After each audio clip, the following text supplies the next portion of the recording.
자, 이제 주행을 위해 시동을 걸겠습니다.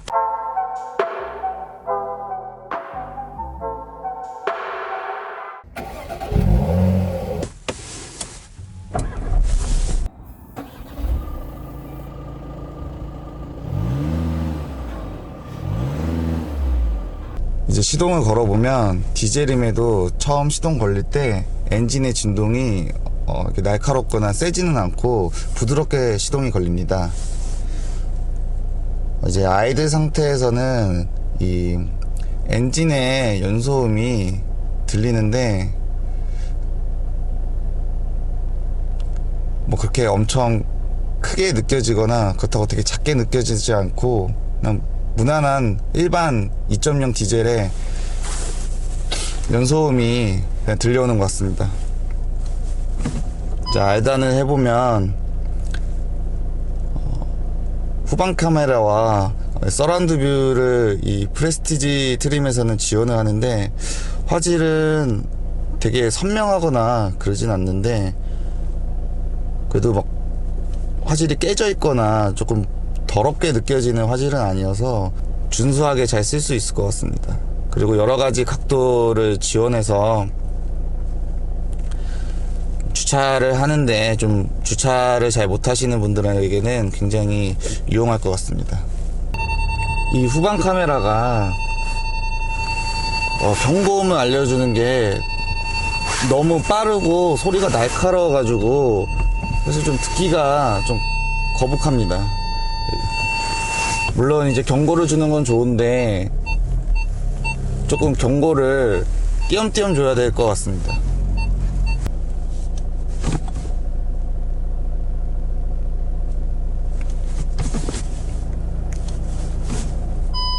P단이나 R단이나 이렇게 D단으로 이제 변속을 해봐도 특별하게 엔진이 진동이 세지거나 뭐 달라지거나 다른 소음은 안 들리는 것 같습니다. 자, 그럼 연비를 확인하기 위해 연비를 리셋하겠습니다. 그럼 이제 출발을 해보겠습니다.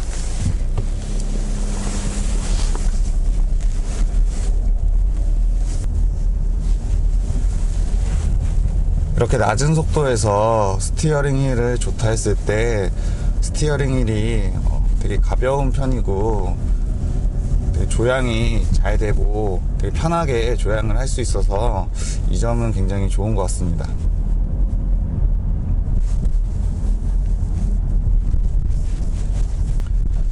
티구안의 파워트레인은 엔진 160마력에 34.7 토크 그리고 변속기는 7단 DSG입니다. 그럼 한번 발진을 해보겠습니다.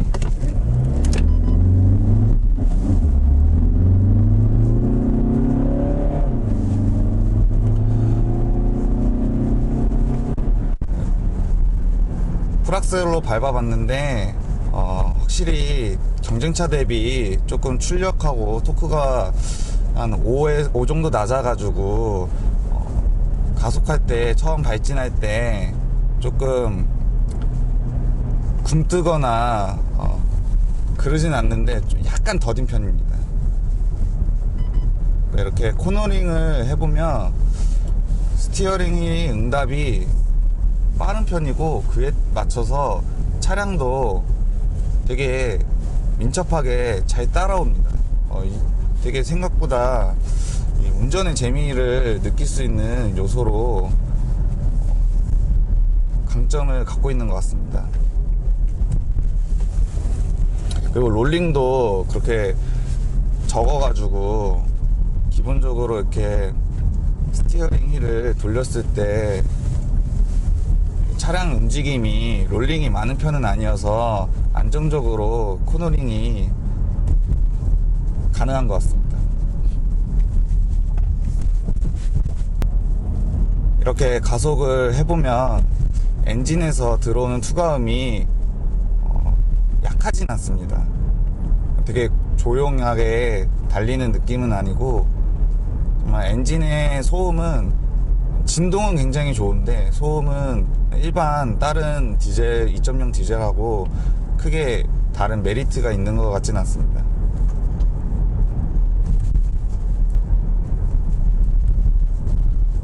방지턱을 이렇게 넘어갈 때 일단 스무스하게 넘어가는 편은 아닙니다. 우선 이 방지턱에 이제 앞바퀴가 딱 마주치는 그 부분에서 충격이 있고, 그리고 이제 앞바퀴가 넘어가고 뒷바퀴가 이제 딱 방지턱을 넘어가고 내려올 때 충격이 좀 있습니다. 속도를 많이 줄여서 넘어가도 기본적으로 타이어가 방지턱을 만났을 때의 충격은 어느 정도 있습니다.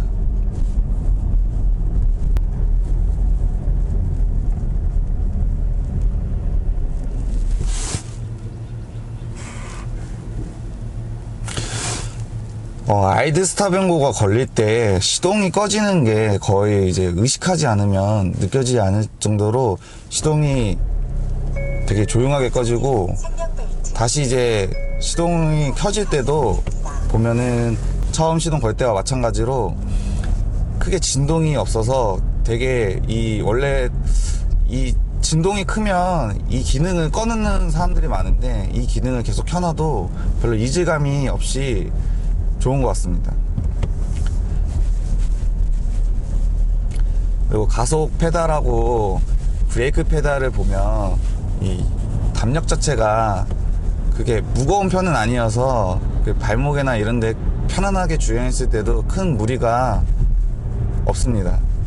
특히 제동을 했을 때 초기부터 제동감이 느껴져서 미세하게 얕게 밟아도 브레이크 페달을 바로 제동이 느껴지면서 깊게 밟았을 때까지 쭉 제동이 느껴져 가지고 제동 컨트롤 하는 데 있어서는 좋은 것 같습니다. 안전띠는 생명벨트입니다. 후불카드입니다.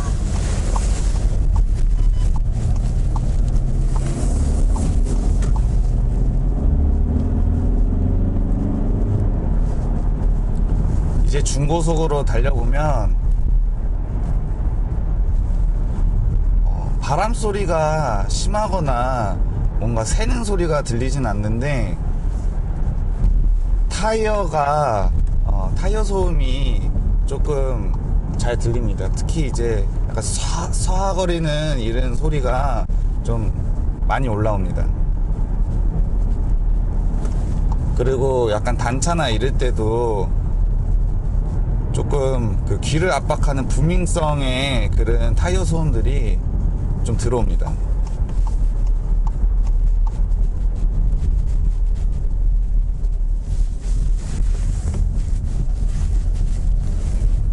부드럽게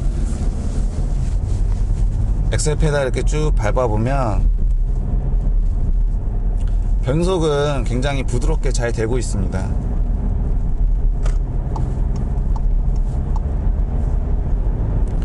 변속을 딱 했을 때도 특별하게 충격이나 이런 것도 없고, 편안하게 주행했을 때는 변속이 굉장히 부드럽게 잘 돼서 아주 좋은 것 같습니다.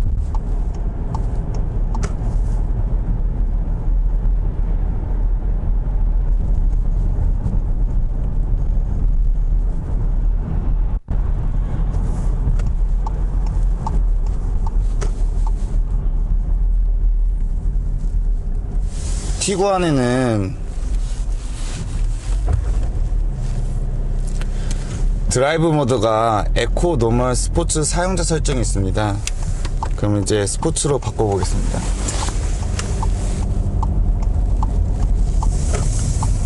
스포츠로 바꾸면 특별하게 스티어링 휠이 좀 더 무거워지거나 그런 느낌은 없습니다. 다만 조금 더 변속 시점을 빨라가지고 좀 발진할 때 유리함을 가져가는 것 같습니다.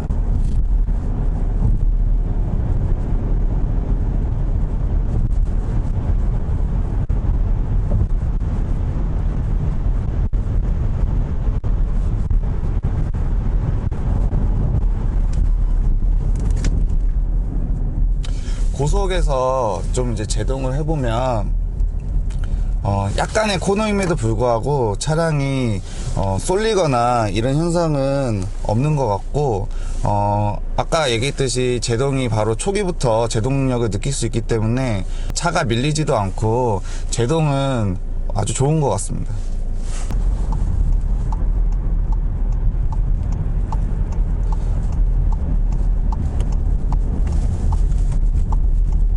이제 패들 시프트를 사용해서 매뉴얼로 변속을 해보면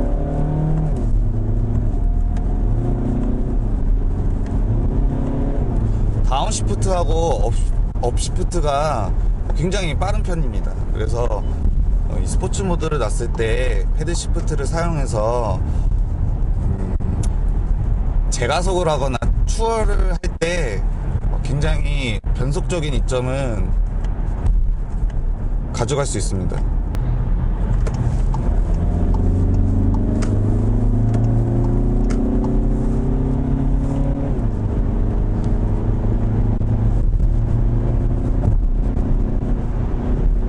고속을 이렇게 달려보면 일단 차가 고속 안정성이 굉장히 좋은 편입니다. 고속에서 코너를 돌 때도 라인에 따라서 잘 가고, 기본적으로 하체가 좀 탄탄하기 때문에 보면은 약간 움켜잡고 달려서 고속에서는 롤링이나 이런 차량 고동 측면에서도 좋고, 직선 도로를 쭉 고속을 했을 때도 전혀 불안감이 있거나 그러진 않습니다. 이제 자율주행을 켜보면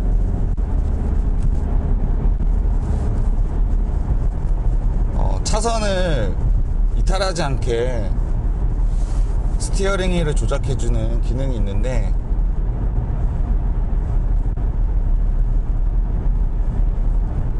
기능이 부드럽게 잘 작동합니다. 다만 이제 차선의 중앙으로 가진 않기 때문에 약간 오른쪽에 붙거나 왼쪽 차선에 붙는, 처음에 갈 때 차선이 어느 쪽으로 가느냐에 따라 딱 그 이탈만 하지 않게 하기 때문에 차선의 중앙으로 가진 않습니다. 그래서 이걸 켜고 가면 옆에 이제 큰 차나 이런 게 지나가면 붙어가기 때문에 약간의 무섭거나 위화감을 받을 수는 있을 것 같습니다. 그 외에는 스티어링 휠이 조작되는 느낌이 되게 부드러워서 이런 면에서는 이질감이 없습니다. 이제 고속에서 약간 울퉁불퉁하거나 단차가 있는 도로를 지날 때 보면 차가 조금 탄탄한 편이어서 약간은 튀는데 엄청 튀지는 않습니다. 그렇다고 물렁한 차들을 보면 이렇게 바운싱이 고속이다 보니까 더 심하게 일어나는데, 그 바운싱 모션은 거의 최소화하고 튀는 것도 어느 정도 경계를 잘 맞춰가지고 고속에서 이제 승차감은 괜찮은 것 같습니다.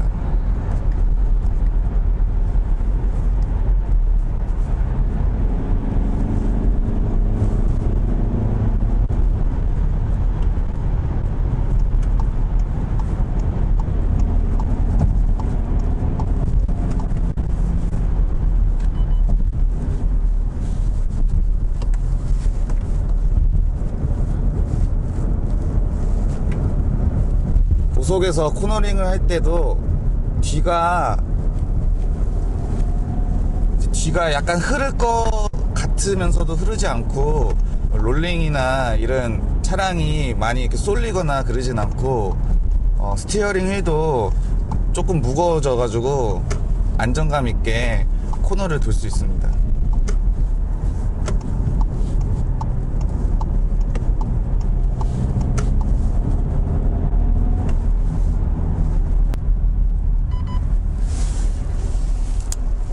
다시 드라이브 모드는 노멀로 바꾸겠습니다.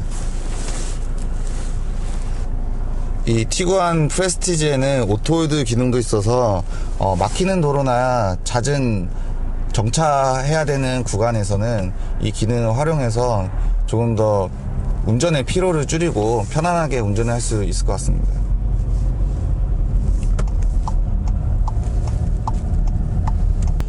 티구안을 타고 이렇게 매끄러운路面을 주행하다 보면 기본적으로 약간 티구안이 탄탄한데 그럼에도 부드럽게 잘 가서 승차감이 굉장히 엄청 부드럽고 편안하다까지는 아니지만 무난하게 모나지 않게 부드러운 것 같습니다. 특히 이제 이런 노면을 달릴 때에도 잔진동이 많이 올라오는 차들도 있는데 티구안은 일단 기본적으로 주행에서 잔진동은 잘 걸러주고 있어서 이 면에서는 굉장히 좋은 것 같습니다. 2열을 타보면 우선적으로 이 도어 쪽에서의 차폐감이 좀 떨어져요. 그래서 이 도어 쪽에서 뭐 외부 소음이 좀 잘 들어오더라고요. 그리고 뭐 1열에서 들렸던 것처럼 2열에서도 그 연소음하고 이렇게 악셀링을 했을 때 투과음이 그래도 좀 잘 들리는 편이더라고요. 또 이제 이 직결이 딱 걸렸을 때 부밍도 그렇지만 뒤에서는 이제 좀 공진이 들어와서 그런 진동이 좀 잘 느껴졌고요. 확실히 1열보다는 2열이 조금 더 좀 하드한 승차감을 보여줘요. 그래가지고 2열에서는 조금 편안함을 느끼기는 좀 쉽지 않은 것 같아요. 그리고 1열에 탔을 때도 느꼈지만 이 딱 방지턱을 넘을 때 떨어질 때 충격이 확실히 1열보다는 더 강하게 느껴집니다.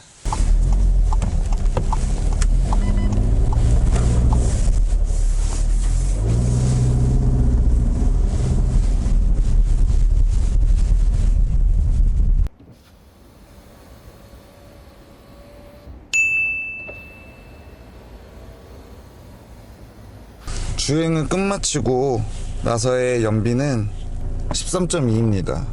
공인 연비가 14.5인 거를 고려했을 때 이제 중간에 풀악셀도 하고 빨리 달리기도 하고 스포츠 모드를 놨다고 해도 이렇게 막히지 않은 도로에서 이 정도 연비는 약간 조금 아쉬운 것 같습니다. 티구안을 타보고 느끼는 티구안의 장점은 우선적으로 핸들링이 있습니다.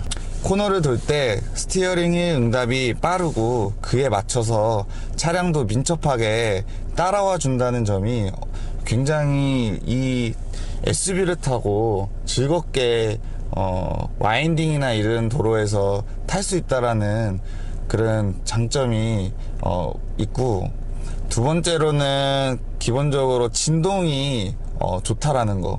디젤 차다 보니까 아무래도 가솔린보다 소음도 크고 진동이 클 수밖에 없는데 이 티구안은 진동적인 측면에서는 굉장히 우수한 것 같습니다. 특히 아이드 스탑앤고 같은 거를 했을 때도 시동이 꺼지는 거와 그리고 다시 걸리는 게 전혀 이질감이 없어서 이 기능을 잘 활용해서 연비에 우위를 가져갈 수 있을 것 같습니다. 티구안의 또 다른 장점은 제동입니다. 일단 브레이크 페달을 밟았을 때 전혀 이제 초반부터 브레이크 페달의 초반부터 끝까지 굉장히 선형적으로 작동을 하고 또 제동력도 일정하고 굉장히 우수해서 급제동을 하거나 이랬을 때도 딱히 차량의 거동이 심하게 뒤틀리거나 밀리거나 쏠리거나 이런 현상이 없어서 굉장히 안정적으로 주행할 수 있다는 거에 장점이 있습니다. 티구안의 단점은 제일 먼저 일단 경쟁차 대비 낮은 마력과 토크입니다. 경쟁차들이 대부분 180마력과 40 정도의 토크를 가지고 있는데 반해 다소 경쟁차 대비 낮은 출력을 갖고 있어서 차량이 경쾌하긴 한데 조금 발진하거나 그리고 고속을 계속 달렸을 때 출력에 대한 아쉬움이 가장 컸습니다.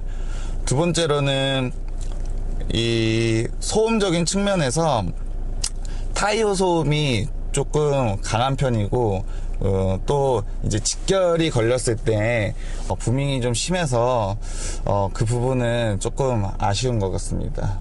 만약에 누군가가 이 차를 산다고 하면 저는 사실 제가 산다고 하면 저는 사진 않을 거예요. 왜냐하면 가격이 조금 좋은 차긴 하지만 너무 비싼 것 같아요. 이 가격이면 이라는 생각을 저도 할 것 같고요.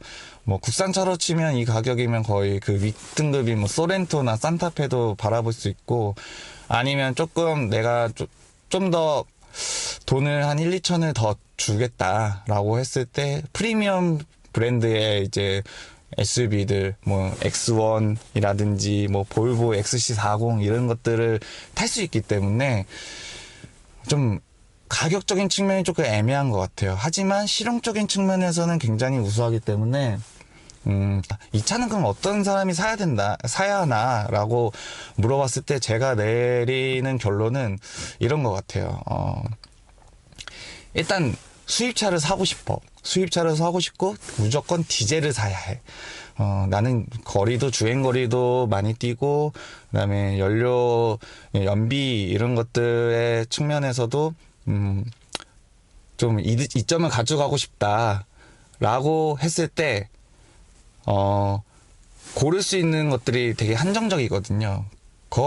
일단 그 전제하에 좀 실용적이고, 그 다음에 뭐 디자인도 너무 튀지 않고 그냥 깔끔한 거 좋아하는 사람들이 사면 괜찮을 것 같아요. 그리고 트림이 2개가 있는데 저는 무조건 그래도 프레스티지가 더 나은 것 같아요. 프리미엄 대비해서 일단 디자인 측면에서도 휠이 일단 더 아무래도 예뻐가지고 그런 것도 있고, 뭐 트렁크나 아니면 이런 서라운드 뷰 주차할 때 이런 것들, 그리고 자율주행도 레인 차선 유지 이런 것들, 그리고 후측방 이런 것들에 대해서는 굉장히 좋은 것 같아요.